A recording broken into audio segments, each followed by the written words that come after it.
it gets people to read more, I think, because they want to write more, they want to understand things more. So JaxbyJax facilitates that and creates an environment where anybody with a little bit of interest can get involved and exchange ideas and writings, but that's why I like to contribute as I can to that scenario, and I don't mind writing a check every so often, you know, to help out.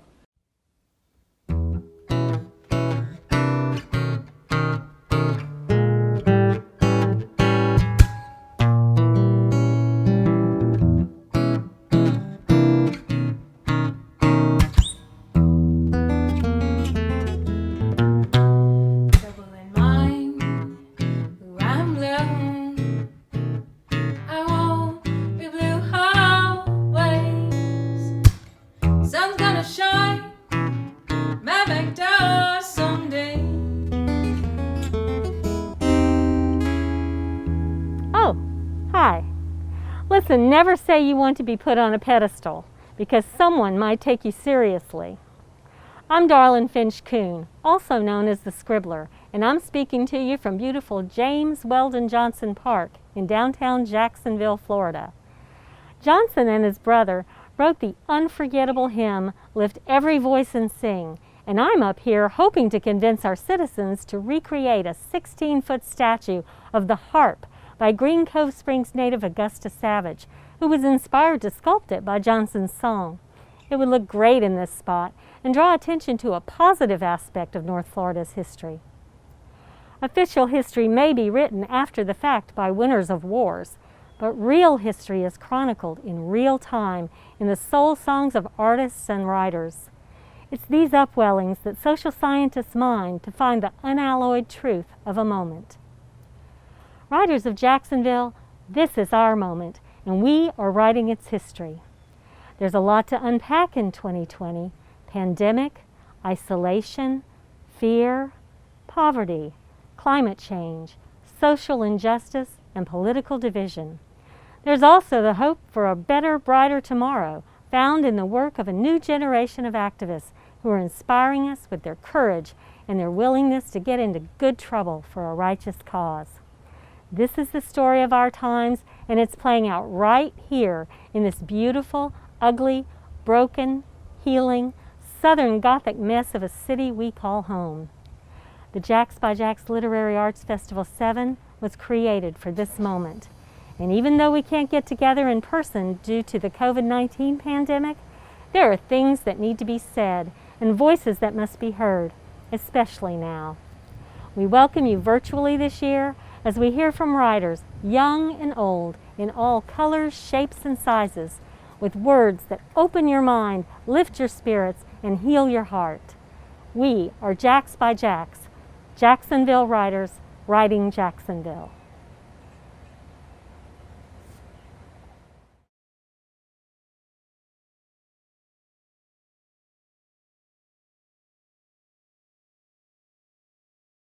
So being a Black woman in Jacksonville 2020 really takes me back to a lot of things that I've already marched through coming from the Northeast.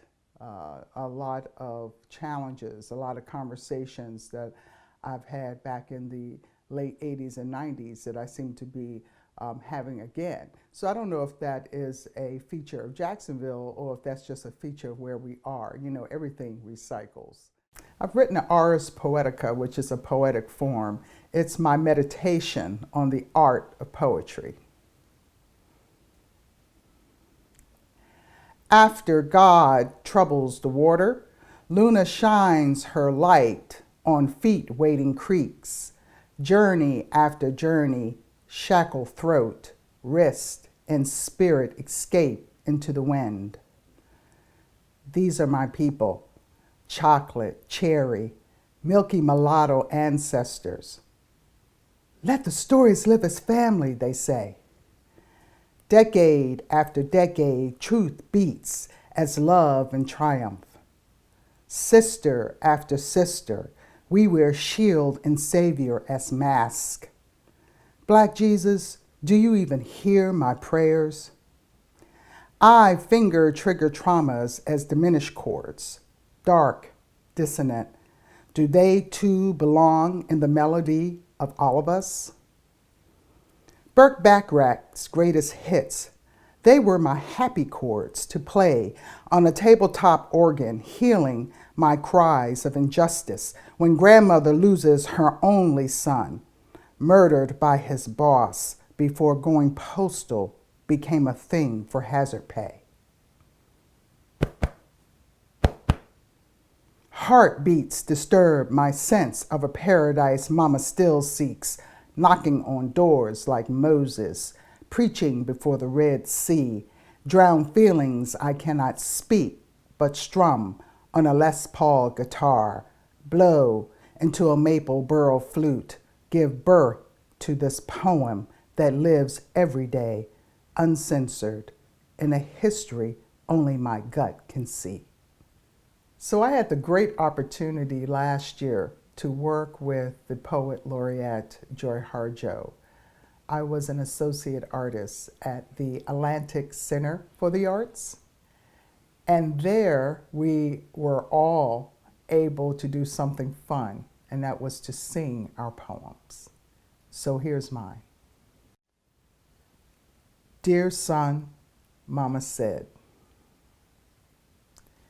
Dear son, Mama said, you can't hurry love. My 6-year-old feet used to bounce this song in the back seat of Uncle Paul's car with the top down.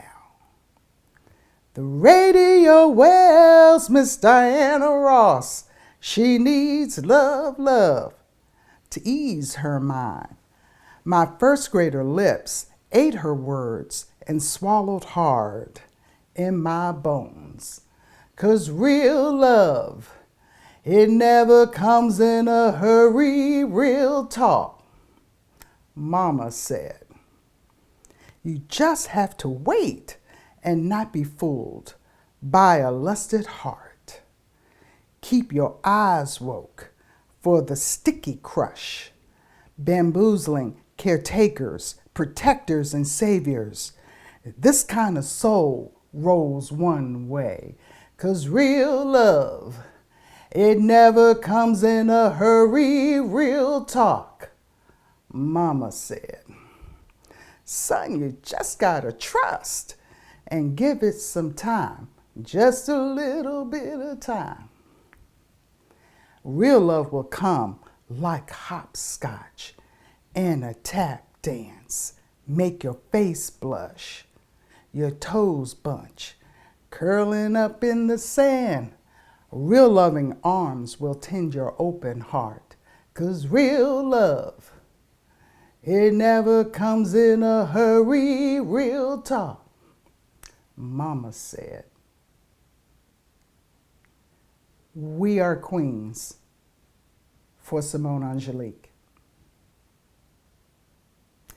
Quite a jewel you are, just being a mover and shaker in people's lives. You wade through disdain when tyranny yanks at your pretty brown ankles. Better recognize, sister girl, the living history you bring to those wagging tongues on proud porches, fanning and praising, child, she done been here and loved me in ways unmatched by Miss Celie and Suge, Grandma Baby in Denver, Janie and Tea Cake, unimagined by Miss Alice, Miss Tony, and Miss Zora telling our stories.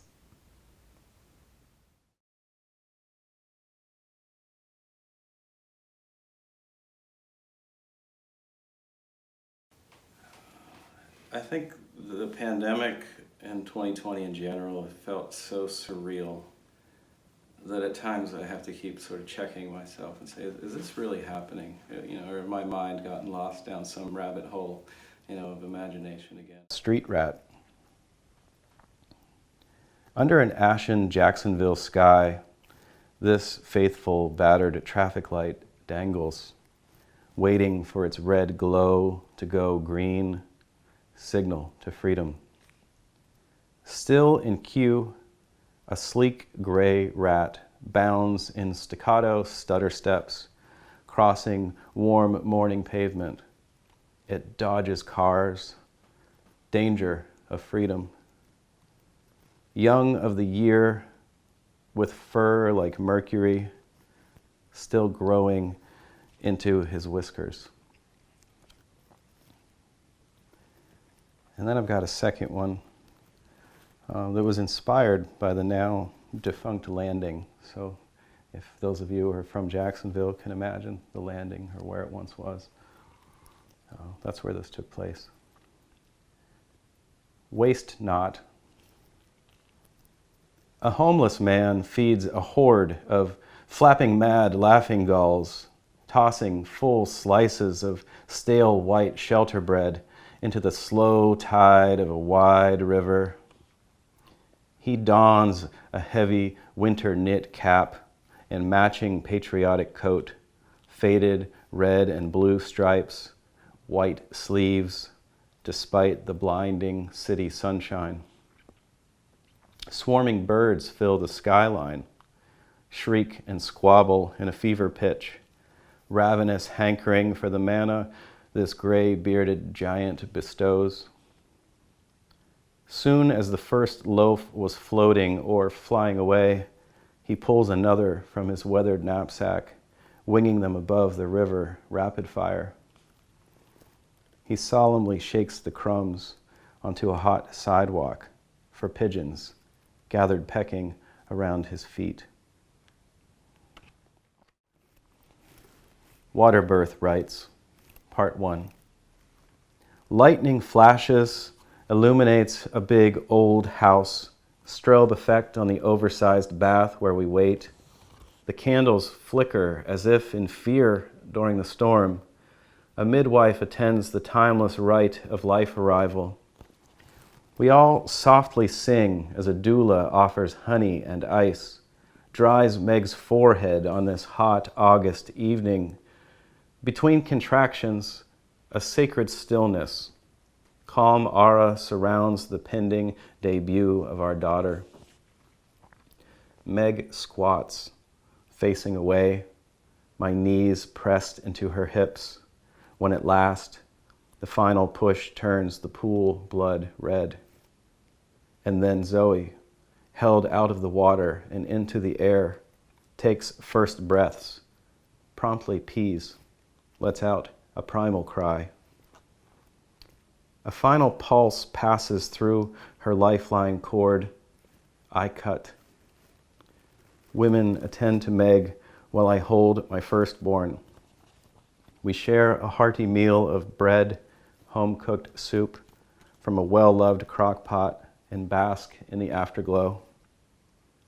As midnight draws near, it's time for us to go home.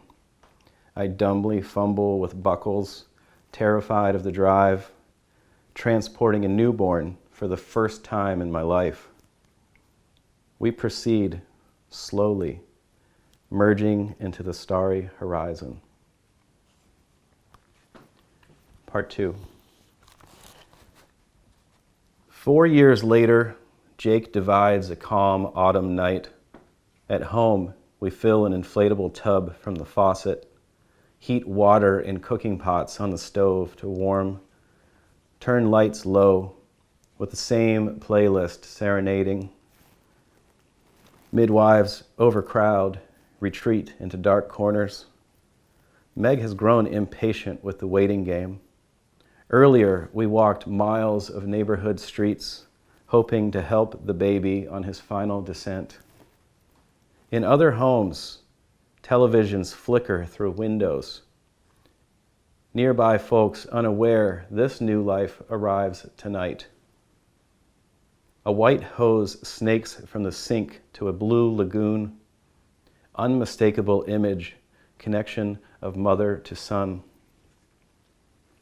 Meg leans back into my weary biceps as I steady her head. Again, the low-lit bath turns red. This time, not so shocking. And Jake, far calmer in his debut. Zoe sleeps right through, dreaming, even as he howls a birthday claim into the night.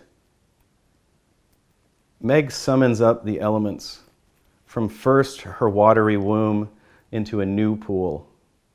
Life and blood, out of pain, bliss is born. Two wet and weary worlds connect until the cords are cut. Again, my father hands tremble as they cradle a sacred soul. Thanks.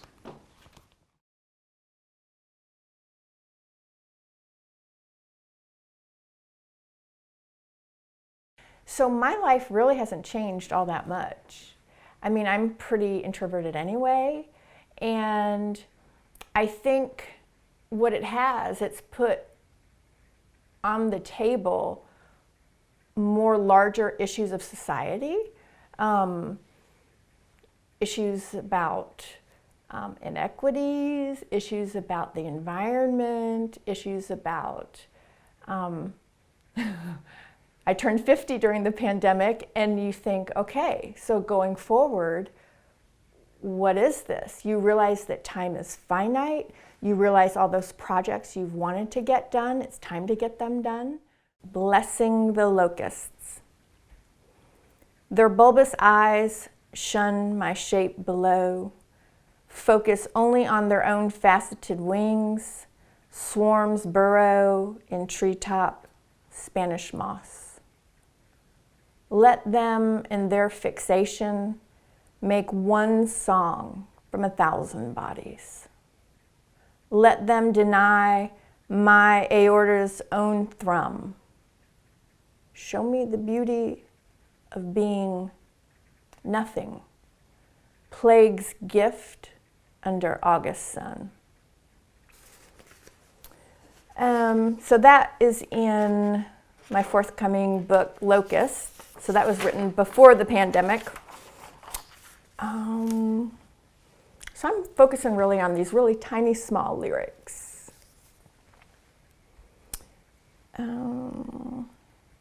In spring, my denial still will not thaw. I walk up the mountain, come upon skull and ribs of a mule deer. A purple larkspur sprouts from its left hoof. A thorny weed grows from its right eye. Foliage touches its bones in blessing, and I wonder how it died. I walk down the mountain and tell myself, I am not the bullet. I am not the edge of a knife. I believe in chakras. I believe in chakras, spinning over hearts, genitals. I believe bee dances make them diminutive cartographers. Our dead appear as sent to attend their funerals. Tonkas and sonnets are a species of orchids. Trauma lodged in DNA will become an echo. Mercy is a snake's skin left for us to borrow. So I tend to write a lot about, bugs, locusts, cicadas, sort of these small diminutive things, which is interesting because I write these really tiny little poems. So this one is called Inside Boy's Knee, Sea Snail Egg Grew and Hatched. Because everybody wants to have a sea snail egg growing and hatching from your knee. This is taken from a newspaper article. So, inside boy's knee, sea snail egg grew and hatched in a womb of blood and pus. Its muscular foot gentle against patella's bend. Such moisture, warmth, slowed its mucus gland. Children, be certain, moths erupt from the center of hands, hummingbirds nest under the safety of your fourth rib. The golden coqui of your dream still swirls in cerebellum's egg.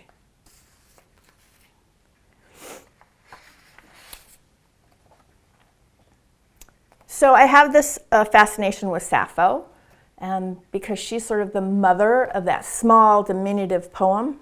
So I love all of her fragments and all of the parts and pieces, and how much weight is in one small poem, how that small poem is a threshold. It's a threshold through which you walk. So if you could open your palm, Sappho, in it I would place 1/2 of bivalve, mollusk shaped like a bowl, a piece of sea, tumbled glass, an amber shell from October's cicada. You alone would understand the wisdom of these fragments. This is my 4-line poem, Midlife, Midlife. I'm actually past midlife now, but midlife. There are days I am far from human, attempt to mimic the language of trees, my only construct of song, prayer, wind through my auburn hair.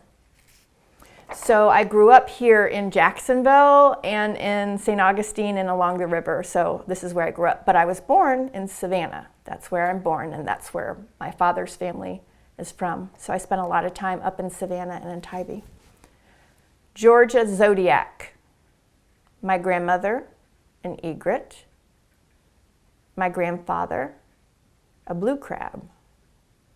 It's as simple as that, where scuppernongs grow and the banks are covered with oysters. And I think I'll read one more.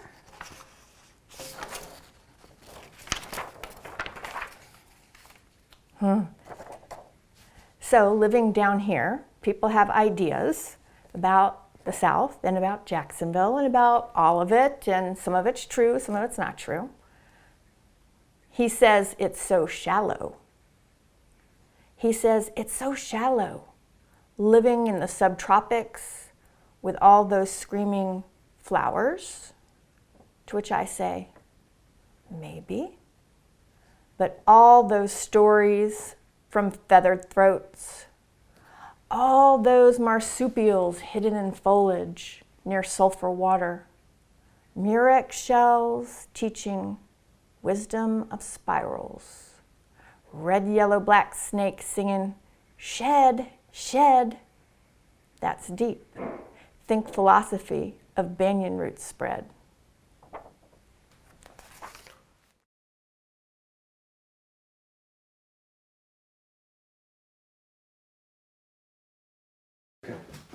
Being a creative person in 2020, I guess your mind is constantly working, just thinking of new story ideas and trying to think how the pandemic that we're currently going through, how we will look back on this and how it will, as a writer, I look at how it will fit into writing in the future. Will it be believable? I think that's the big question I have right now, is whether it will come across as science fiction or truth.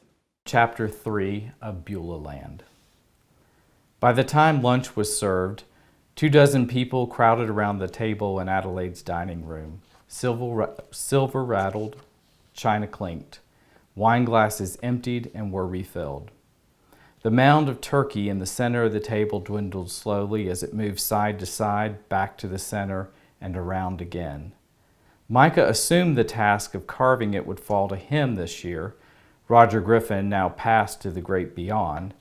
But like most things in the Griffin orbit, there was little room for Micah. Ross Miller, a steady presence in Adelaide's world for the last few months, handled the task, and Micah watched as he deftly sliced Roger's face an unpainted canvas of serenity. Roger sat at the head of the table directly opposite Adelaide. He timidly patted the thin white hair on his head. He had yet to speak. She, on the other hand, kept up a steady banter. "Have you heard about the Mexican border monkeys?" she asked. Micah coughed. The sweet potatoes he'd spooned into his mouth now lodged in his throat. Next to him, Catherine's glass hit the table with a thud. "My dear friend Miriam Worley said she learned all about them the other night from this bright young lady on Sean Hannity's show." Adelaide sat up straight in her chair, eyes fixed on Catherine. Mexican border monkeys, Catherine said. She spoke slowly, emphasized each word. Mexican border monkeys, Mom? Her voice was higher now, strained. She sat up straight in her chair, eyes bulged. What the hell are Mexican border monkeys? The three boys, seated like stair steps at the other end of the table, hooted. Even Betsy, not one to cross her mother, lifted her napkin to shield her face as her shoulders shook. They come across the border over in California and steal the avocados from the trees, Adelaide said. She tapped the table with the dull end of her knife. Taking our American produce. Her face, subtly rouged with no sign of wrinkles, wore a look of injured pride. Chin jutted out. They bring drugs with them and give children measles, she said. Can you imagine? And the liberals just turn a blind eye. That's what Miriam was telling me. It's a tragedy. Laughs rippled around the table now. I want a Mexican border monkey, Liam said. His left hand pounded the table. At 9, he was the oldest. An English P was lodged in his braces, visible to all as he beamed at his grandmother. He stood, one leg on the floor, butt raised over the seat as he bounced up and down, fork in the air. Come on, Grandma, get us one. A pea fell off the fork, rolled on the floor. Even Mr. and Mrs. Winford, with pasty faces that would blend into any country club south of the Mason-Dixon line, laughed. Plump shoulders shook in unison, napkins held over their mouths. Mrs. Winford took off her glasses to wipe her eyes. Land sakes alive, she said. What will you think of next, Lade Griffin? Adelaide's face twisted, jaw clenched. She lifted a hand, started to speak, resorted to adjusting her napkin. Catherine stood, her plate in hand. You've really got to start watching something besides Fox News, Mom. People just can't even have an intelligent conversation with you anymore. It's not all I watch, Adelaide said. She raised both hands, palm turned out, head tilted. I have watched that man on the LSMBC like you told me. Catherine turned.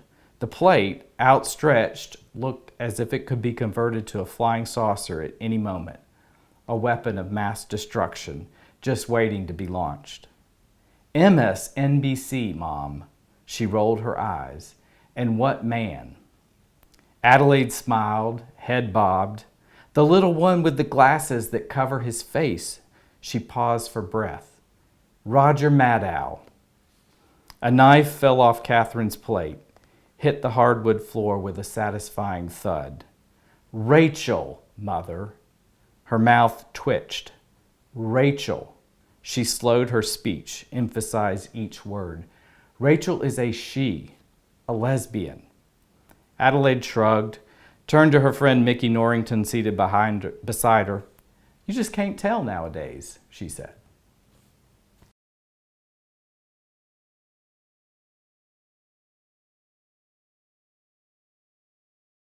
Literature and art are my saving grace. They are the thing that make me feel human on the most inhuman of days. And the days that don't feel right and the days that feel, worthless, writing and literature have kept me above water. Visiting the comer. 1. I put my pants on wet to come here. There was no point in waiting for them to dry. I woke up and found I had a purpose. Jumped at the thought before it could escape me like it does so often. 2. Walk through the Edmund Greason and World War I exhibit. Wish to melt down the beaver board like the oil in Reims Cathedral. Bleed into the Gothic architect. Be a part of France. 3. I love to watch the way people look at art. They do it with intense focus to understand the artist's mind as if they could. Not to say I'm any better. I'm a thief. I devour art like ripe fruit, spin my tongue around inside its flesh, taste the way it was made, then make it my own. 4, I am hungry, physically, but also for the feeling of joy, contentment. I take for granted my ability to pick up and see a thing that could alter my existence. I have been walking around neglecting my hunger. 5, I regret not buying the Claude Monet print, but it was $18. If I would have bought the journal, the card, and the print, I would have spent $30. I could afford it, but I didn't need it. So I settled. I settle often and always. I regret it. 6, I wish someone were here to take a picture of me, so later when I have forgotten this feeling, I can have it back.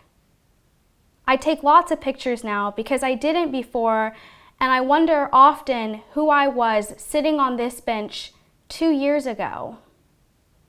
I forget why I love the Saki house on Lomax Street, even though the owner was mean to me. Why do I always return to it? Why do we return to anything at all? 7, there was rain coming down, so I had to leave. I could have stayed, but instead, I'm in the car.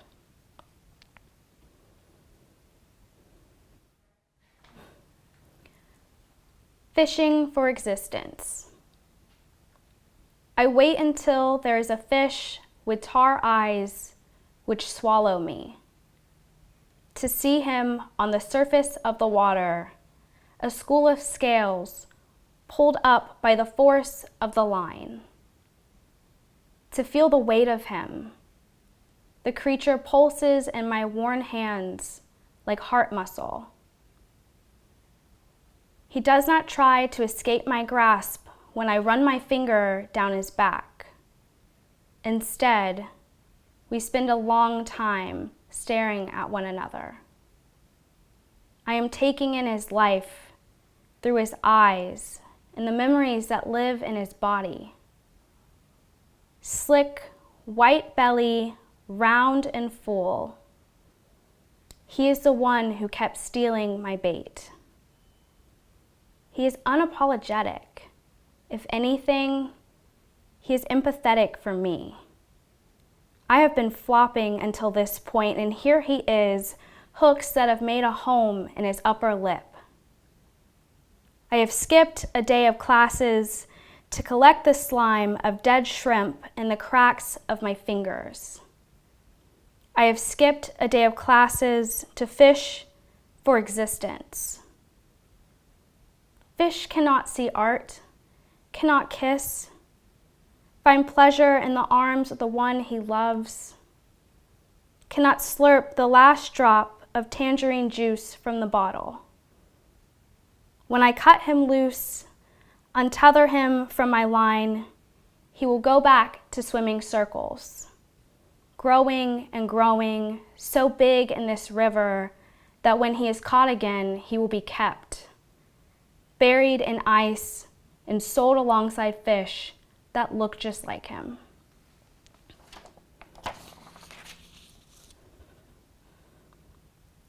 The creation of gammon. There is just one field in which the Negro has an equal chance with the white man in America, and that field is art. George Arthur to Augusta Savage. It is the evening hour when the sun stretches through the window and touches the faintest tip of the nose that comes to a point. Still, though, it is wide and takes up much of the face. Little does she know the sticky sweat on the palm of her hand will sculpt the clay into magic. As she wields it like a sword through the night, her nephew hoisted under bright light, strokes that sweep, whip up what will one day be the black man. She breathes steady. She breathes confidence and power. The lips begin to tell a story. They say, breakthrough. She can see the sculpture taking on a look, poised, conditioned. A street urchin, shirt wrinkled, cap cocked to the side, that will conquer the streets flooding with faces that say, go back to the ocean, go back to where you belong. Tonight, she is God. She is creator. She is more than a black woman and more than just a black body. Tonight, she wears glory and grace. The cheekbones say it all. She is in control, at least in this moment. She has the strength to break barriers. Little does she know, she is sculpting history, carving out a space, a place at the table for women, for artists of color, for women artists of color. And with the finishing touches, the cutthroat jawline, the smooth ears, she carves out a space for me.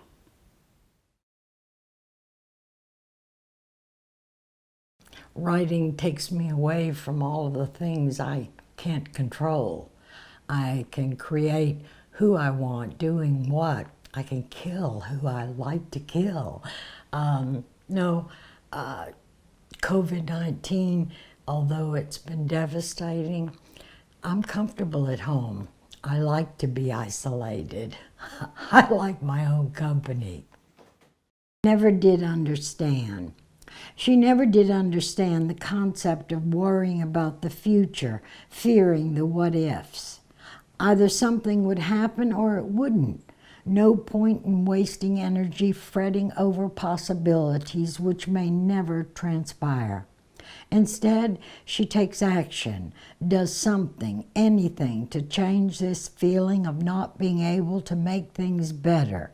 It works for her. My Uncle Joe. Death brings destruction to all those parts of you only the dead person knew were there. It's the you that person knew you cry for. You don't exist that special way once that person dies. You, the you he knew, is forever dead too. No one can ever see you as he saw you, nor look at you as he did. His eyes are gone. His perception of you is gone too. It's the you that'll never be known that way again. That you is who you grieve for. Laura Dunn. The last year before her body was done on earth, in the study she looked big-eyed, hollow-cheeked, flashing hands, finger pointed, saying, I hate the pity worse than the cancer eating at me. Hate the way they tisk and say, what a shame, oh Laura, they drawl, instant tears starting, smarting their tepid stares, while at that instant thinking, phew, Laura, I'm glad it's you, not me. I'm not ready to go. She surely didn't do something I do. Death. They see death, not me. Me grasping at the little life left, recklessly riding that last wave on a long board, soaring steady, like me when I was all alive, leaning into the curl. Life furled, billowed then, like a full jib-seizing wind. I captured it with camera click. Oil painted it, collected, caught life, squeezed colors out of, into every living thing around me.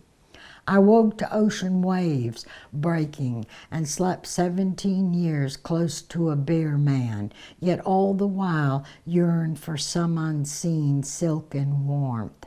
I lusted for learning these last years of my life, found a quieting, an acceptance of me, and an eerie serenity in death's coming. Now, Knowing the date of death, this edict with no repeal makes me see I've done most of the things that stirred passion in me. I'm ready, not willing, but ready to let this diseased body cease to be. You know what, though? I hurt worse when I know I'm already dead to so many who stand right in front of me. Death, mocking me in the eyes of former friends, fearing their certain mortality. Ancient loves, repulsed by me, they avoid me, saying selfishly, I don't want to remember her that way. Death looking belligerently at me, damn, before I am even done.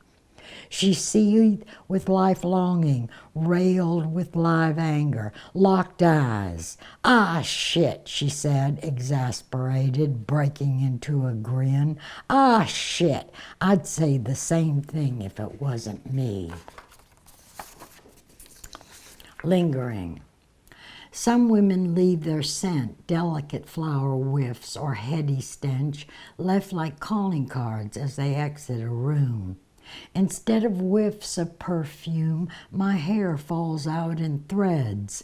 I mark my quest with strands of kinky hair, clinging fast white wisp, lingering.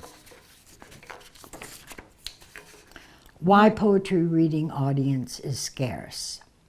Singers step up to the mic and sing. Musicians let their instruments touch the audience. Artists stand back. Their art draws viewers close. No remarks, asides, explanations preface their creations. They stand alone to do what the creators hoped they'd do. Only poets shuffle, introduce the poem with the who, what, when, where, telling all before anyone can care. Don't they dare to see what it does on its own? Do they not believe their sounds can sing, striking images, making readers, listeners connect to their own memories? Poems, good poems, do it on their own.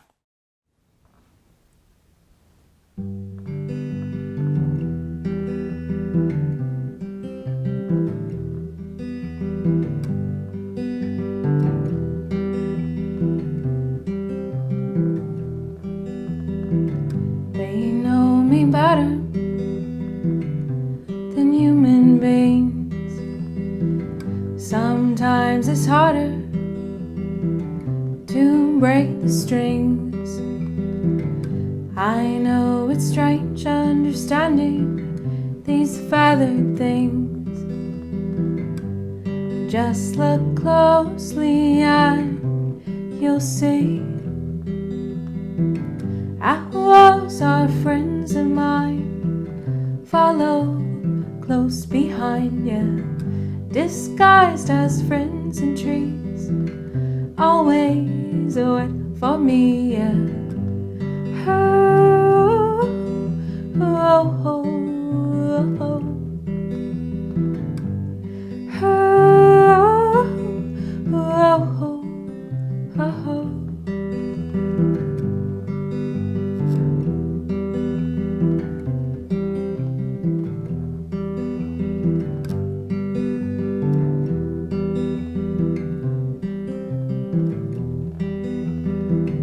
How come the owls are the only best friends of mine? Among the ravens and inside my mind. Oh, oh, oh, oh. Oh, oh, oh, oh.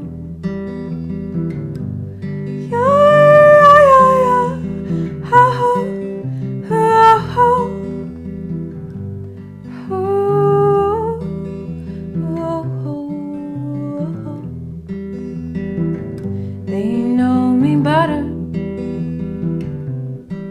than you. Sometimes it's harder, you know it's true. Just look close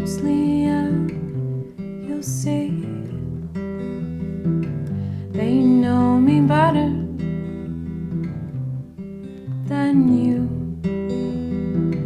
Sometimes it's harder, you know it's true. Just look closely and you'll see.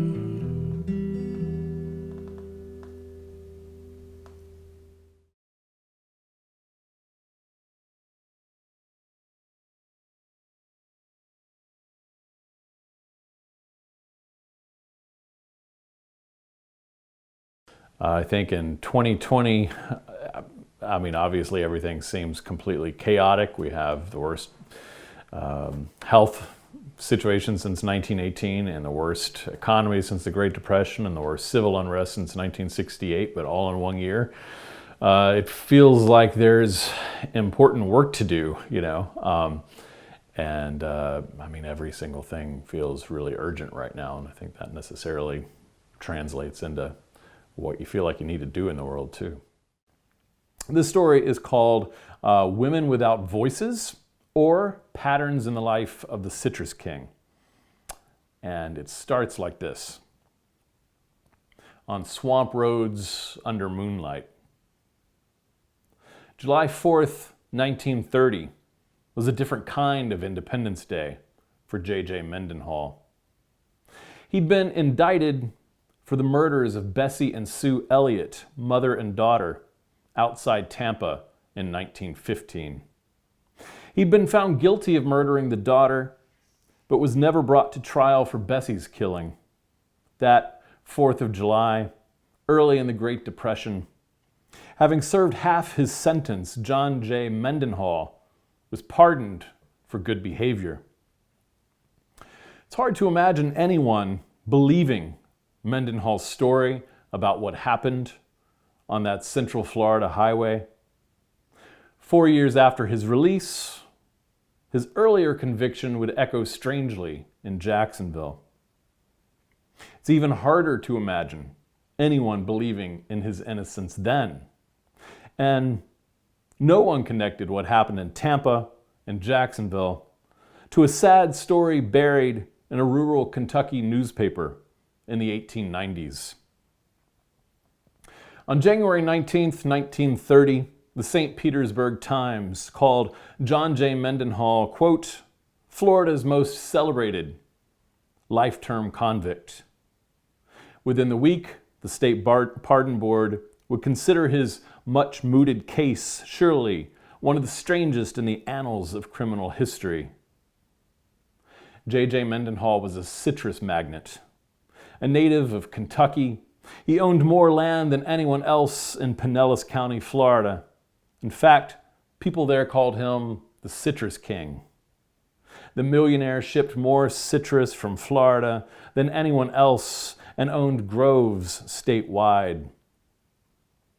The Citrus King was a leader of the community and a paragon of virtue.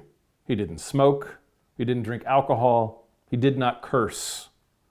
When he was arrested, his marriage was happy and unblemished, his 2 daughters nearly grown. The papers didn't mention his elder daughter's mother, Mendenhall's first wife. Now, the newsmen said he'd abducted a young woman and her mother, shot them to death outside of town, and burned their bodies.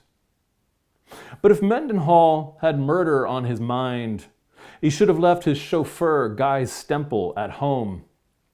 Stemple became the state's main witness. He said he'd driven the 3 passengers to a lonely spot where Mendenhall argued with the 2 women in the back seat. Gunshots fired. The chauffeur fled on foot. A confusion of other versions had Mendenhall crushing the skulls of the women or, quote, beating their brains out. When Stemple got to Clearwater, he reported a double murder. Mendenhall had a different story. And in his murder trial, he took the stand to tell it. His attorney, Colonel Thomas Palmer, the, quote, Clarence Darrow of Florida, in homage to the most famous attorney in America at the time, stood dead set against Mendenhall's taking the stand. Several months previously, said Mendenhall, Sue, the daughter, had, quote, forced her attentions on him to the extent that she had, quote, accompanied him to Chicago against his will. When mother and daughter united forces against him, Mendenhall apologized, ever the gentleman, but said he could not divorce his wife to marry Sue. He promised the two women money instead. On the night of the women's deaths, Mendenhall had his chauffeur drive the three of them out from town into the hot, humid night. The purpose of the ride was to discuss his promised payment to the women, but everything went wrong. Sue grew hysterical, pulled a pistol from Mendenhall's pocket, and aimed it at him. He swore he tried to take the gun back, but in that typical passive voice construction that refuses to name who did what, he said, the pistol was discharged. He might as well have said mistakes were made. Indeed, the pistol was discharged, and the state argued Mendenhall had discharged it. Gone were charges of Mendenhall's crushing the women's skulls. He claimed the pistol was accidentally discharged into Sue 3 or 4 times. When she collapsed to the floor of the car, her mother cried out, "Sue, are you hurt?" When her dead daughter said nothing, Bessie fell crying upon the body. Mendenhall jumped from the car. The pistol had fallen out onto the sandy, damp ground. Chauffeur Stemple, as the newspapers called him, handed Mendenhall the gun and said, "What are we going to do?" And John Jay told the jury how he stood tall and declared in the crackling voice of contemporary radio drama, "Why, we must drive to Tampa or Clearwater as quickly as possible and see what can be done." Unfortunately, in John Jay's version, chauffeur Stemple arbitrarily decided at just the moment the magnet jumped into the car to raise the hood and tinker. Mendenhall wondered if something had gone wrong with the engine. So he came around to the front of the car to look beneath the hood. At just that moment, the chauffeur tossed a blurred object past the steering wheel and onto the seats, and the night lit up. Chauffeur Stemple had poured gasoline into his hat and made a firebomb. The car devoured itself in flame with 2 dead bodies inside instead of 1. "What on earth have you done?" the clean-tongued, teetotaling tycoon demanded. The chauffeur took calm control of the situation, explained that no one would believe JJ's pistol accidentally shot Sue Elliott 3 or 4 times, and claimed it was better to kill both women and say the car accidentally exploded. For the Citrus King, the story had the accidental benefit of not just accusing the chauffeur of murdering Bessie and absolving Mendenhall, but potentially tying Stemple's name to both women's deaths, since no one knew for sure that when the car exploded, Sue was already dead. Imagine, then, Mendenhall's great surprise. He went home, safe in his magnificent Clearwater mansion, ready to retire to bed, the long day having exhausted him body and soul. And then the sheriff knocked at his door. That dastardly driver had pulled a dirty trick. After Mendenhall had decided, surely against his better judgment, to go along with the chauffeur's plan, his servant had double-crossed him and gone and reported that Mendenhall had murdered 2 women out of town on the swamp roads under the moonlight.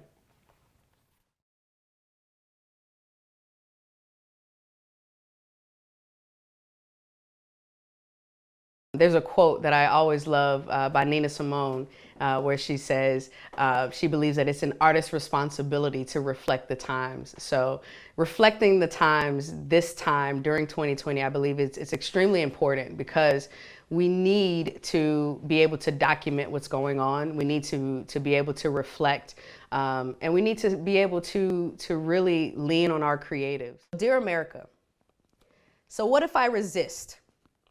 Is that reason enough for you to call me a traitor? Or would it be better suited to just say that I am fed up? tired of taking advantage of the opportunities you said were also for me, hoping that I would forget, that you never created them for me to have. I've been oppressed by your system before I was even thought of. Thank God the love of my mother has taught me to transcend boundaries and borders and stereotypes and the boxes you attempt to force me in. I am not your puppeted American. I am the long-awaited smile of my ancestors who once looked up towards heaven and saw me. The long stare down a gun barrel, head high with accepted fate, because one day a change will come. I am the one who will stand against the hypocrisy of religion and live by God's real love. But if I do not resist, will I be expected to sign away my freedom just to get a piece of this pie you baked? The one filled with expired ingredients and sour milk, curdled with antiquated values and prehistoric thoughts that have stained the fabric of how this land was truly created. If I do not resist, what am I saying to the lives lost that fought for you? If I do not resist, what do I say to myself knowing that this art was given to me to reflect these times? What story am I leaving behind?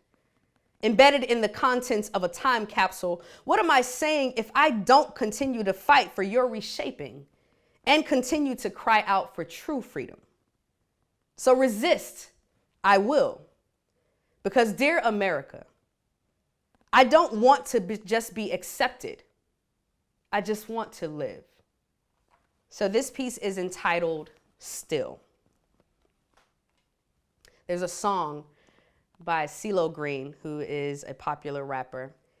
And at the beginning of his song, he says, "So here it is, an invitation to an open book, a painful past. My heart is still broken, look." So this poem is entitled Still. See me. See all of me.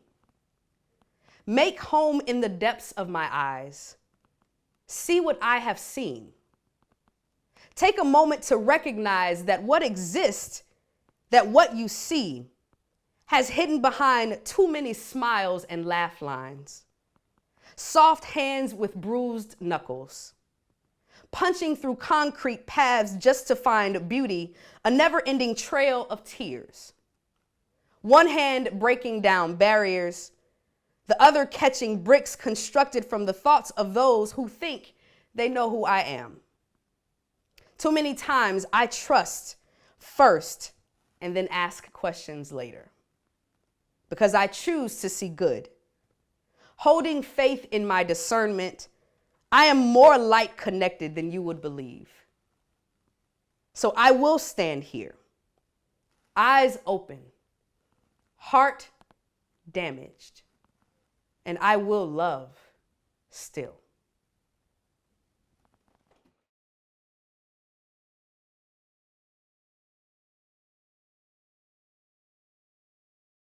My wife and I have started cleaning up an island across the river from our home on the Ribault.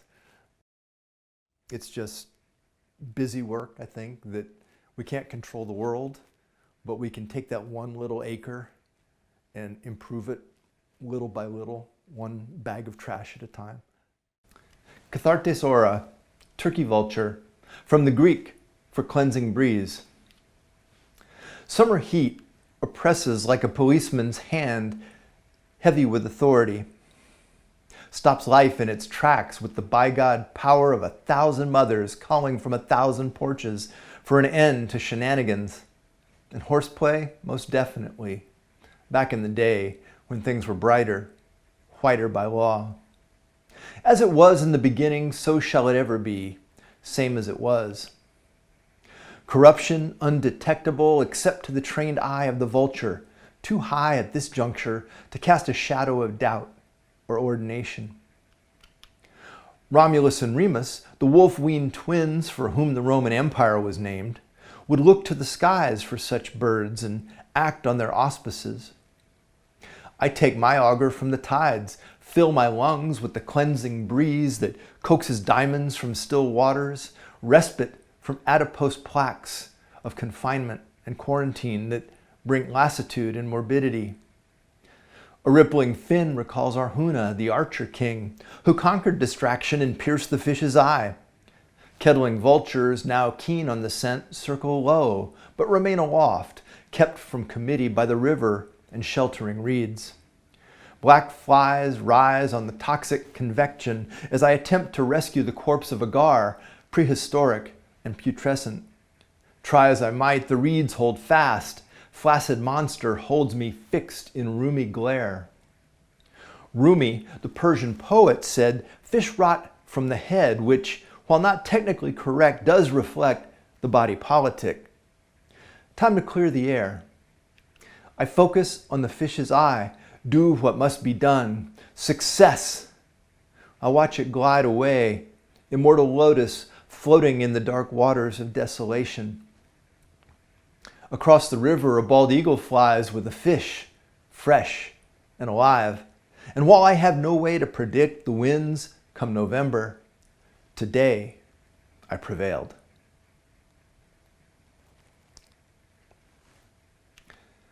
Rainbows and unicorns.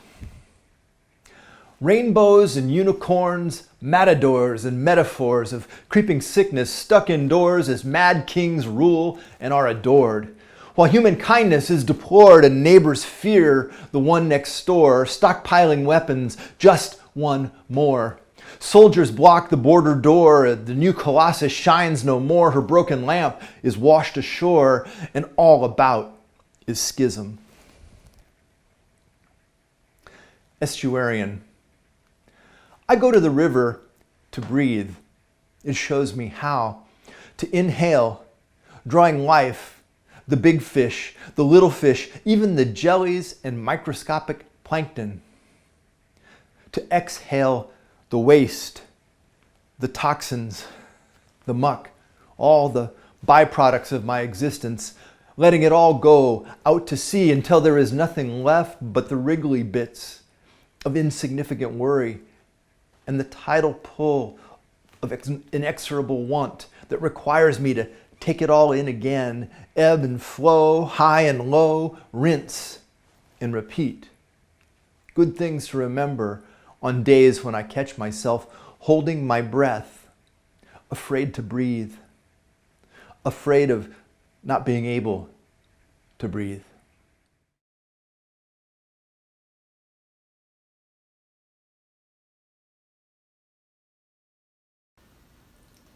It's definitely weird being a creative during this time. I'll admit that at the beginning of the pandemic, being a creative seemed superfluous. You've got essential workers working directly with the community, working closely with COVID patients. But now that we're here in October, I find that creatives and creativity has helped the community cope with grief, cope with the uncertainty, and navigate the new normal. Today I'll be sharing 3 poems of mine, and I'm recording remotely from my apartment in New Jersey. My name is Shannon Peluson. I'm a first-year poetry candidate at Rutgers Newark, and I'm so grateful to be able to participate in JaxbyJax from far away. My first poem is called 6 Spaces. A bright blue sky mocks us. There are birds where there were once plains. My father washes his hands, sings happy birthday. My mother paces with prayer. We talk more than before. We sit at the dinner table like we used to when I was a kid, synced up hunger. I peel clementines by the window, watch my parents patch the lawn grass. How do you say I love you in Tagalog? How do you say it casually? My father strips his scrubs in the garage every night, sleeps in the guest room. My mother leaves the mail out in the sun for hours, mutes the news. There are 8 inches between the back of my father's ears. I gauge how many chains and single crochets it takes to ease the discomfort. I sew buttons on each end for his N95 to loop around. A screen becomes a happy hour.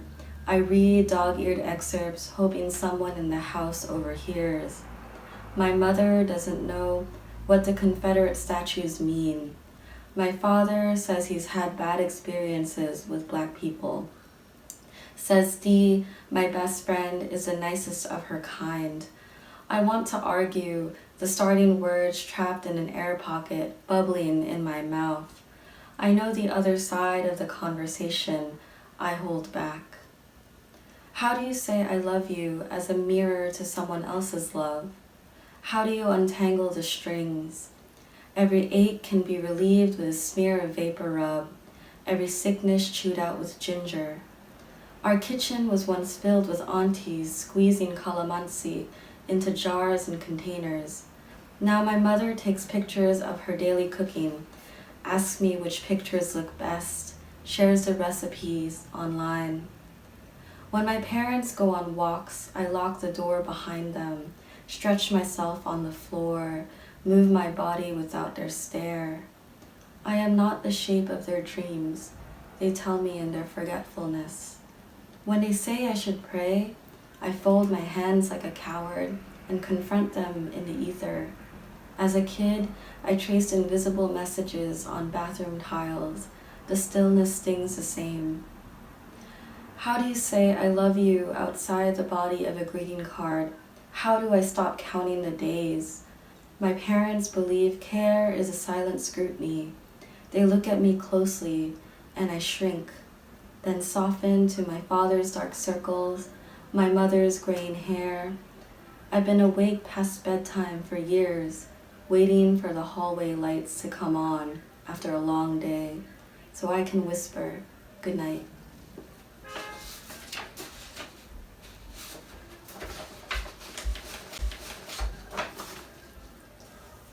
Plume, for Tia Ellie, after Thomas Tarsera's Metamorphosis No. 2.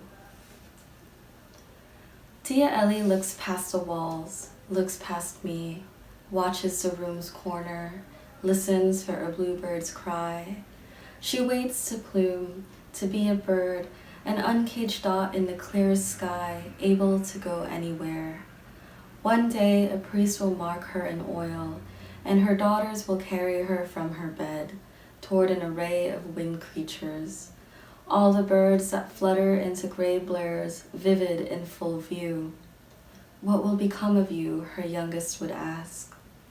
Tia Ellie's stiffened right hand will soften to point. She'll choose wildly, strong wings to lift her through the clouds, dark feathers the color of her youth, heathered with wisdom, a delicate long beak, sharp as golden scissors. Everything distances itself when you can't stand. The doctors, visitors, good and bad news, they have the power to walk away. But soon a breeze will bless the changes of Tia Ellie's body. She'll become a special breed, the sweetest sum of her every prayer. She'll stretch against the scent of Costa Rican coffee brewing at a tired hour. She'll draw seams on the skins of ripe plantains, collect loose threads, weave without a tremor. She'll sing.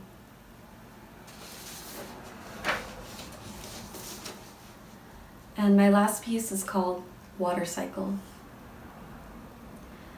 In the morning, the day's seconds fall as torrential rain. You wake to the sound of rice spilling from our ancestors' hands. Their incessant taps, a progression that fills the family home. Answer back, your hand a warm shape on the cool glass, intention spelt with mirrored letters. Remember them now, move like sunlight through the day, work hard until every puddle evaporates, wait for a reply.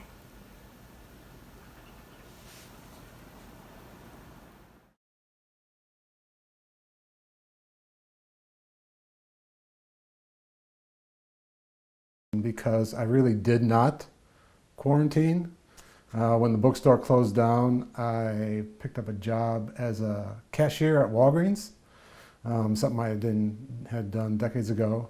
And then the bookstore reopened, so I've been practicing, the CDC guidelines, but I've pretty much been out there for all this time. I too have been in Cicero.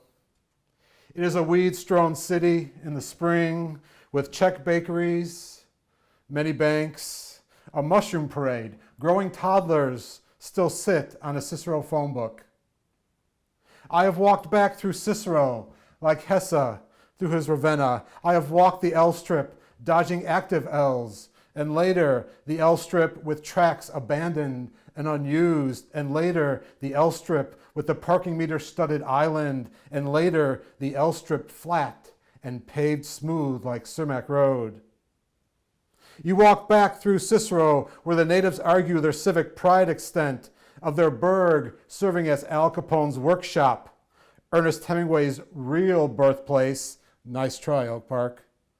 At one point, the world's longest continuous shopping mall. At one point, an inherent racism of national renown. And either your grandpa or your great uncle or any older cousins worked at the Western Electric plant or they didn't. And either you knew someone that was on the Eastland or you didn't. The hands of those Cicero men are knotty and gnarled from, first, Catholic school piano lessons, then 16-inch softball leagues, then years grasping the hands of the axe, the hammer, the machine lever. The women of Cicero were the decade's hairstyle, perhaps a year or a few years back into the last decades. Rub dirt from a child's face with a spit-licked thumb. The women of Cicero kiss back, simmer with every intention, every day. In 1974, private interests raised the half-block wide building on the northwest corner of Cermak and 58th Avenue, apartments above, storefronts at the sidewalk level. The back half was taken down on a Friday. The job would be finished on Monday. And Saturday, the area residents scavenged the ruins. Looks like Dresden, or Dubrovnik, or Sarajevo, or Warszawa, say not a few of the neighborhood's Eastern European WW2 refugees. I found 2 old medicine bottles, one clear, one blue, an old liquor bottle, a cigar box of sewing supplies, an iron box wrench caked in iron and rust. The brand logo Craftsman, guaranteed for life, barely visible in bas-relief on the wrench handle. Once in Cicero, a boy of 10 could ride the Cermak bus west, a rusty box wrench in paper on his lap. He debusses at Home Avenue, crosses the street to the Cermak Plaza Sears tool department, hands the rusted box wrench to the clerk, receives a brand new one as per the guarantee. Christmas, he'd give it to his father, the mechanic, who already had hundreds of such wrenches, but would treasure it as the best gift ever. I have walked back through Cicero to my father, but only there. I too have been in Cicero. It is a weed-strewn city in the spring, but only till Tuesday when the Streets and Sand Guys does that side of the street. With Czech bakeries, many banks, a mushroom parade it shares with the neighboring Berwyn. Growing toddlers still sit on a Cicero phone book. The children of Cicero spray paint a pinner's box onto a brick wall, walk to school through the alleys to poke through the random junk pile. Most do fairly decent in schools. The best eventually busts out to the private high schools. This is called At 22. At 22, I masturbated each morning to begin the process of quelling the excruciating hangover. At 22, Czech Jew poet Juri Orton died after being dragged along a Prague Belvaru by a Gestapo ambulance. At 22, I published a poem about ketchup, a review of a Henry Rollins poetry book in which every other poem seemed to be about masturbation, a cri non fict on a subway station mother and toddler son. My last name is spelled correctly on 2 of those 3 bylines. At 22, after being dragged, Orton was refused admittance to the first hospital he was taken to due to his Jewnicity. I could be Jewish.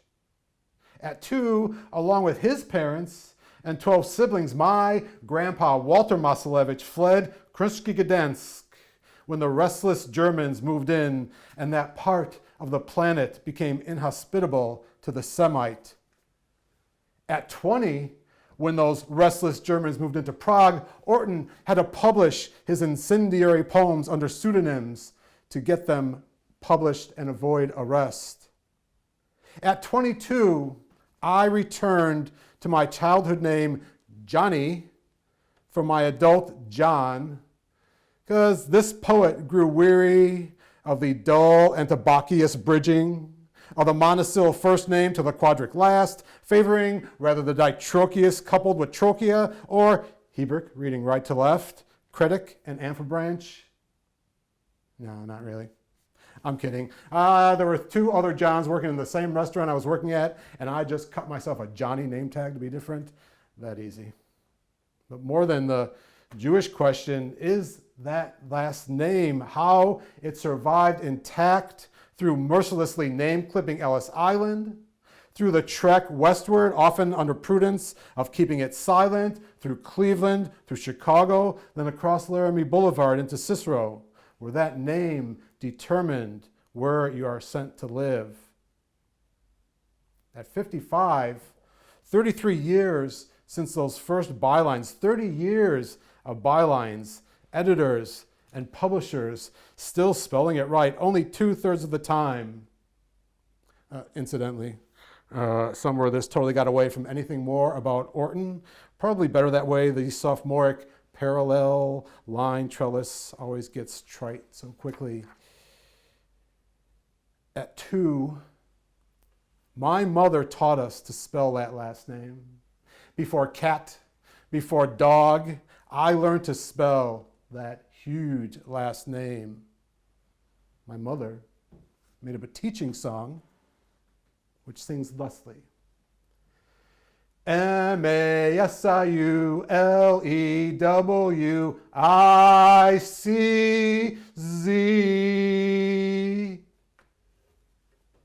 You got to hold out those last 3 syllables, else guaranteed some clown is going to sing out M-O-U-S-E.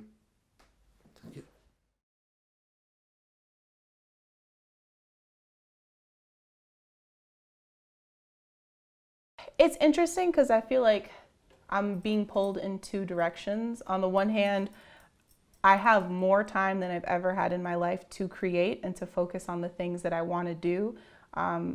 Like I've started a lot of different creative projects that I have been thinking about for so long, and now I have the time to do it. But then at the same time, I get these waves of stress and panic every couple weeks, and I start to realize like I don't need to be Superwoman right now. And part of the creative process is learning when to produce, but then also when to stop and just be still and receive. And I'm finding that I'm actually learning my process for that, which is interesting because it's not something I'd really thought about before. My blank was a racist. 1. 2nd grade, book report. Record yourself as the character in your book. I said, okay. I said, Mommy, help. The book was about a girl who was a slave. She learned how to read. She taught others how to read. I'd never read anything like that before. Mommy said, we have to get some makeup. Mommy said, pick something dark brown. Mommy said, hold still. I can't let your skin show. We played out the scene, Southern accent sounding foreign on our Miami tongues. My sister chomped an apple while looking for the camera. I turned the video in. My teacher said nothing. No one said anything. 2. I'm in college. It's Halloween. I see my mother's kimono. I pull it over my shoulders, pull my hair into a bun. Everyone thinks I'm Asian anyway, I say to myself, to my friends. And I ignore the confusion of strangers. 3. I'm in grad school, my last month in NYC. I buried my mother 2 months before. I compile a thesis, my roommates and I, we throw a party. Chongas versus Guidos, we say. I slick my hair down, paint my lips red, my eyes black. I turn into the woman I desperately want to be. Classmates ask why, and are you sure? And we laugh and laugh and laugh. I want to ask her why she did that. I want to ask her why we had to paint our skin. I want to ask me why I had to wear a kimono. I want to ask us why we had to pick that theme. I want to ask her, want to ask me, to ask us, ask her, me, ask. The fuck were you thinking? What the fuck were you thinking? What were you thinking? She's dead though. I look at Lido. I look at Violet. I look at Louis, at my students, my classmates, my coworkers. What will they want to ask me when I'm dead though? I'm not white, but AKA who watches the Watchmen. I'm not white, but I wear my whiteness on my face, in my hair, my throat. I move in spaces never meant for someone like me. It's easy to do so when I look like my paler ancestors. I think about my husband and children, how they will never know this freedom, read privilege. I watch the news tick by. Another man, child, woman, person was killed today. They say they were aggressive, read, deserved it. Will it be my husband next, on a drive through Brunswick, on the way to a school that needs new cleaning supplies for their kitchen? Will it be my daughter in 2 decades, mouthing off to an officer who pulled her out of traffic when she was late to class and speeding? Will it be my son running home from the corner store, his summer color, read threat? Frosty soda and gummy worms hidden in his pocket before he had a chance to slow down his gait. Do I think my whiteness will save them if we get pulled over on a drive down to Orlando when it's late at night and my tail light goes out? Will my whiteness save them, or will it make me witness, read, accomplice to murder? Heirloom. I see my mother in my daughter's hair, curls begging to be unbridled, only craving the heat of the sun. I remember my mother sitting on her bed, crouched beneath a portable hooded air dryer, slight glances at the TV so she could read the subtitles. I hear my mother tell me that I have my father's pelo lacio and that I'm lucky. I stopped cutting my hair for 1.5 years, letting the ends grow frayed and split. I tried to do my hair for a wedding, and I sprayed and moussed and curled, and ringlets formed, but when I stepped outside, the humid air drowned them. My daughter runs her fingers through my hair, getting crumbs and juice in the strands, and I kiss her forearm and thank her for this blessing of knowing her. My father's wife tells me her hair will be beautiful if her curls grow down. And I reply, her hair is already beautiful because, like Violet, it will do as it pleases. I rub hair cream between my palms, an organic concoction of oils and butters. I work the mixture into Violet's curls and watch them shine and coil and live. I think of my mother as I do my daughter's hair, the story she would tell me of my abuela, cursing her rizos, brushing her tendrils into submission. I tell my daughter she is beautiful with her dark curls and brown skin. In this way, curses are broken.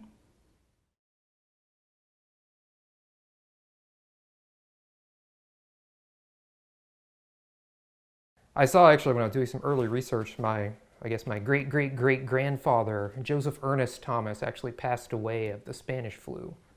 And it was listed, as secondary cause of pneumonia, but still very similar situation. He was either 49 or 53, they're not quite sure. But it's a case to where this is not new. It's just that we, I do believe that we have so much faith in our medical system that this is just a shock that it can happen now. Yeah. I will begin with a prepared statement.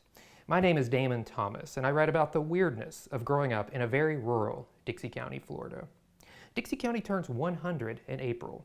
That's 100 years of swamp cabbage, rockabilly, and river monsters.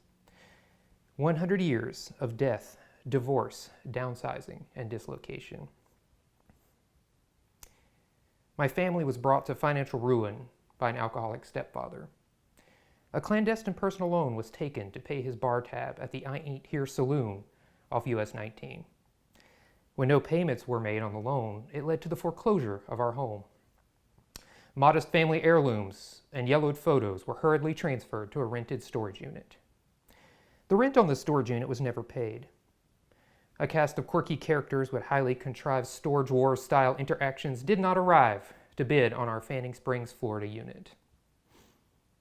All contents were simply tossed out with no notice.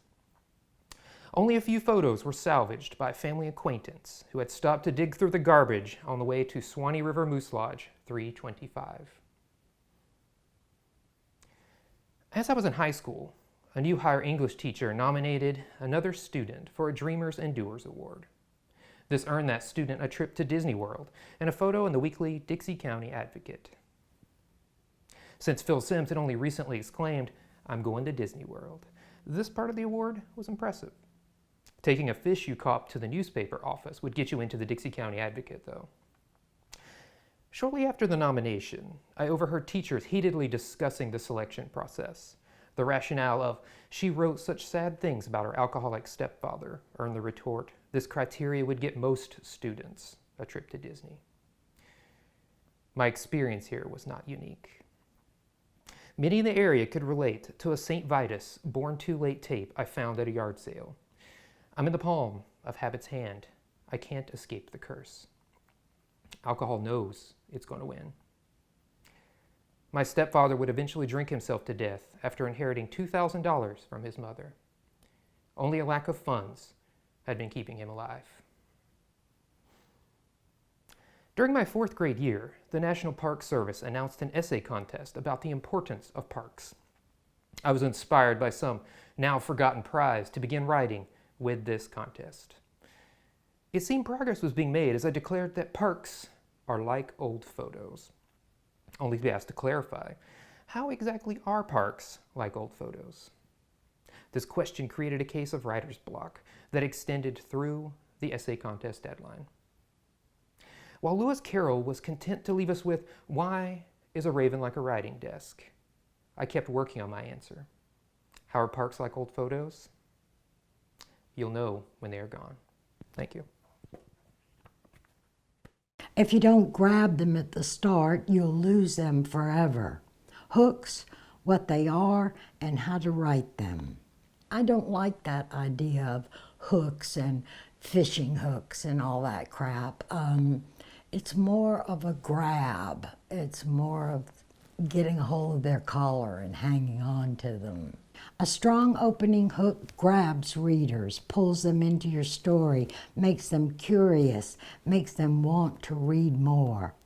Often called a narrative or literary hook, it's a sentence in the first paragraph that either asks a question or makes the reader ask a question. Frequently, it is the first sentence of the story. You must engage readers from the first words, first image, first emotion, first bit of dialogue. Make it shocking, quirky, or sad, flashy, tragic, or compelling, different. Make it different. John Bosworth's novel of Slackened Slumber begins, "Hand me the blood," Johnny said through a mouthful of bread. Did it shock you? Why is he asking for blood? How do you write a strong hook? Begin with an actual question. Start with an exaggeration or exclamation. Use juxtaposition. Employ a simile, metaphor, and/or quotation. Open with a vivid description or scene. Start with a dilemma. Examples of strong opening sentence hooks from the Shantyboat writers. The first line in Rick Malloy's Replacement Children, "Men who've been to war sleep differently." Only 7 words. Do you want to read the rest of his novel? Oscar Sand's opening in his novel, The Sycamore Testament, begins with an actual question. A marina in the Sea Islands. In all the world, why would she hide here? Who is hiding? Why is she hiding? The reader must keep turning pages to find out the answers. A strong hook piques curiosity, stirs an emotion, sets the tone, focuses attention, and establishes voice. In fiction, it usually introduces setting, characters, and raises a question about the character's status and subsequent actions. If you wonder how to do so much with so little, experiment. Use action verbs, dialogue, questions, or better still, a short action scene. Remember this. You need a good hook to start every scene and every chapter if you want readers to keep turning pages. It can be either a physical event or an emotional one. The hook must pose a question in the reader's mind so the reader is compelled to discover what happens next. Don't try to write the opening line or paragraph of your story first. Until you've reached the end, you won't be sure how the story should begin. Do try to keep the hook short. Recently, I read an article by Lisa Cron, 7 Ways to Use Brain Science to Hook Readers and Reel Them In. She states, over 11 million pieces of information dive bomb our 5 senses every second. So we won't be overwhelmed. Our brain sifts through them at warp speed, separating what we need from what we can safely ignore. Thus, 99.9% of all incoming data is discarded. Your hook competes with all this incoming data. What do you use for a hook to capture your reader's attention? Is it enough to snare him, or is your hook attractive for only a moment, too weak to grab the reader, too mild to pull him away from other interests? A strong hook makes the reader curious, makes them desire to find out what happens next. That feeling of pleasure is actually a rush of dopamine. It's our neural reward for curiosity, urging us to keep reading until we find the answer. Hooks are attention getters. A strong hook presents an unexpected combination of things or a surprising question or image. The strong hook is why a reader or agent would care about your book over someone else's. It's how readers choose the novels they read.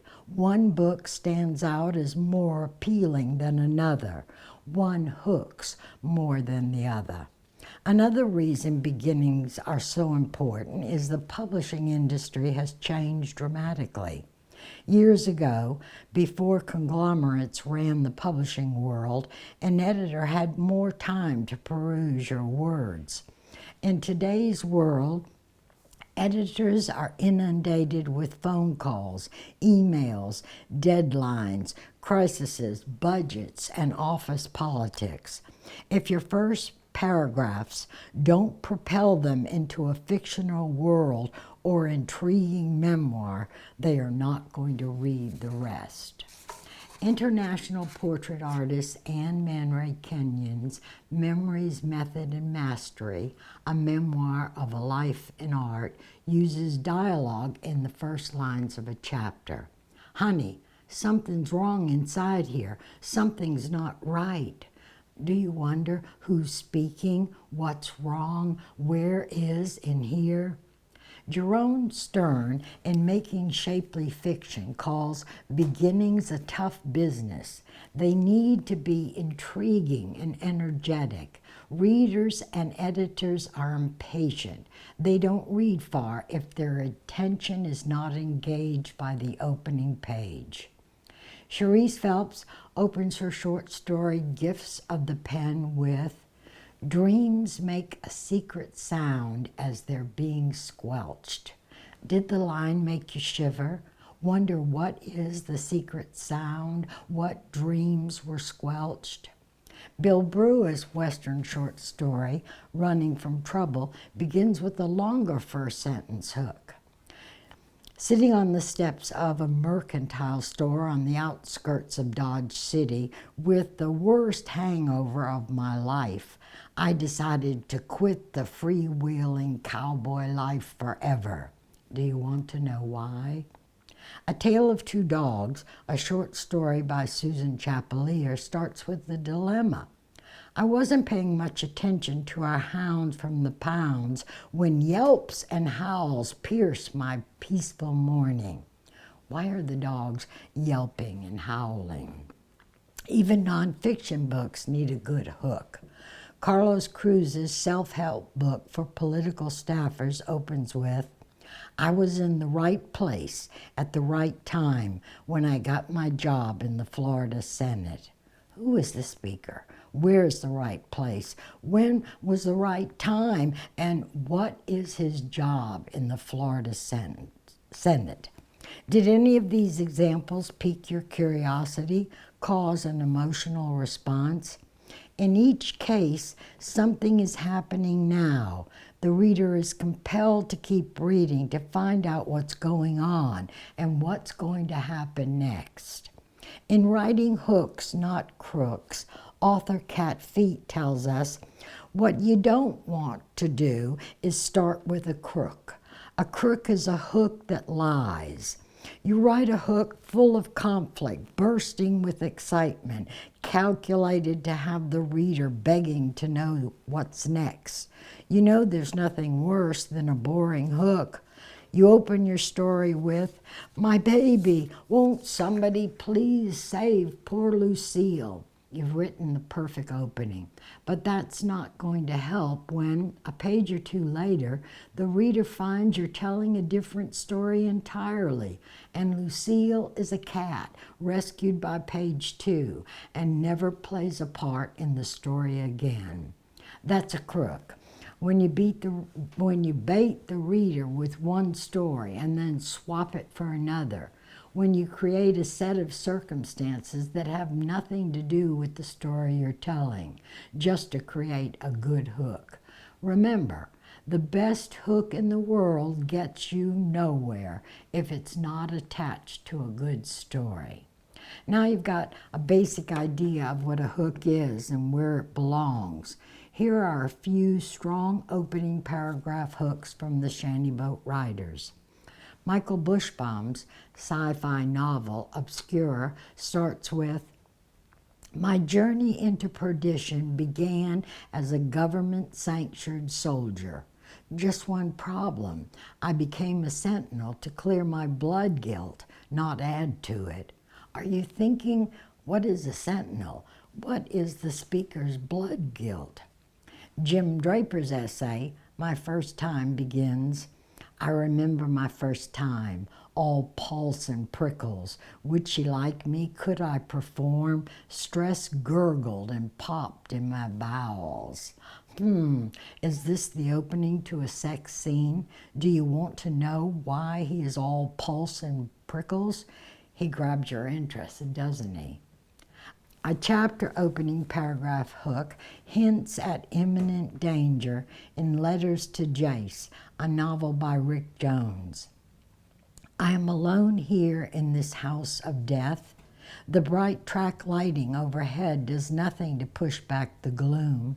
Somewhere near me, sharp surgical tools cut into white, bloodless flesh. Faceless machines suck organs and fluids from open body cavities. Can you guess where this character is? The common thread in all these opening hooks is they stir curiosity. All of them make the reader want to know more. The best hooks are unusual and startling. They make readers feel something and force readers to continue to satisfy their now aroused curiosity. You must build up the suspense, the curiosity from page 1. The key to an attention-grabbing first page is withholding as much backstory as possible. After the first page, a reader should be asking questions about the characters involved. Who? Their motivations. What? The story's timeline and location. When and where. And lastly, the reason behind all this action. Why? Finding the real hook for your story can be frustrating. Try writing your best hook sentence or paragraph. Write as tightly as possible a gripping grabber scene or two. Then pick the point of greatest action or tension in the scene. Rewrite as necessary and make that the opening sentence or paragraph of your story. Very often, starting your story in the middle of a scene or middle of the action gives you the best hook. Jerome Stern advises, remember, begin with tension and immediacy. Make readers feel the story has started. They want to be in your world, not to be told about it. Don't preface, plunge in. Takeaways. Hooks should be inherent to the plot. Hooks don't always involve action, but they always set it up. Hooks never waste time. They are never boring. Hooks almost always do double or triple duty by introducing character, conflict, and plot, and even setting and theme. Email me a first sentence hook or an opening paragraph hook, no more than 3 sentences from your writing.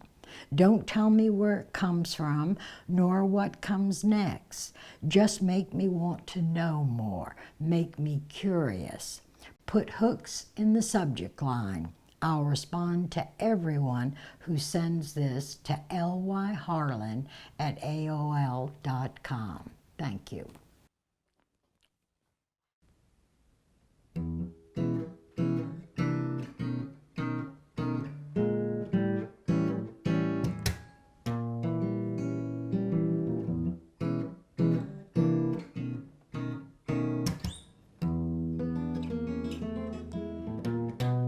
Trouble in mind, ooh, I'm blue. I won't be blue always. Sun's gonna shine my back door someday. And I'm going down to the river, gonna take my rocking chair. And if these big bad blues don't quit me, rock away from them. Trouble in my mind, I'm blue. My poor heart's beating slow. I've seen so much trouble before.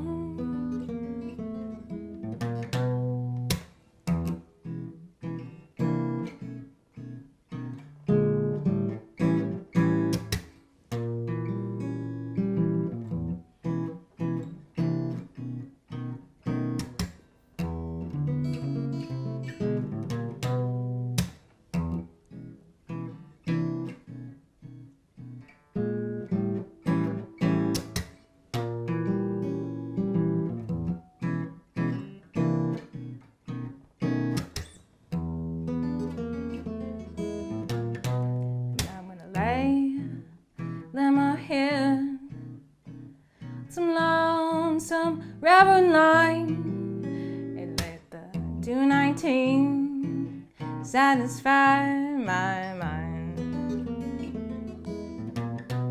My good man's done quit me. I've almost lost my mind. And if you see me laughing, laughing just to keep from crying. Trouble in my mind, I'm blue. I won't be blue always. Sun's gonna shine my back door someday.